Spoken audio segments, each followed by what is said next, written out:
Hindi inaasahan, Kim nagdadalamate sa LA. Isang hindi inaasahang balita ang gumulantang sa mga tagahanga ni Kim Chu, kasalukuyan siyang nagdadalamati habang nasa Los Angeles. Sa kabila ng kanyang masayang bakasyon at mga sweet moments kasama si Paolo Abilino, may isang pangyayari na tila nagpalungkot sa kanya. Sa isang serye ng Instagram stories at posts, napansin ng fans ang pagbabago sa aura ni Kim. Kung dati ay puno ng sigla at saya ang kanyang mga updates, ngayon ay tila may lungkot sa kanyang mga mata. Sa isang cryptic post, isinulat niya, mahirap tanggapin, pero kailangan magpatuloy, na agad nagdulot ng espekulasyon sa social media. Ayon sa isang source na malapit kay Kim, maaaring may kinalaman ito sa isang personal na isyu na matagal na niyang kinakaharap.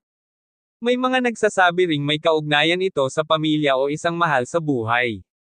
Dagdag pa rito, may mga nakakita umano sa kanya sa isang quiet cafe sa Beverly Hills, tila malalim ang iniisip at may ilang beses pang nagpunas ng luha. Hindi rin naiwasang mapansin ng netizens na tila naging tahimik din si Paolo Abilino sa social media, na nagpapalakas ng espekulasyong sinusuportahan niya si Kim sa kanyang pinagdaraanan.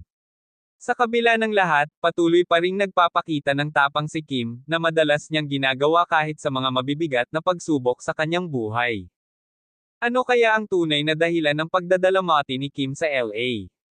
Patuloy nating abangan ang kanyang susunod na update. Ano sa tingin nyo, mga fans? I-comment ang inyong opinyon sa ibaba at huwag kalimutang i-like at i-subscribe para sa mas marami pang exclusive updates.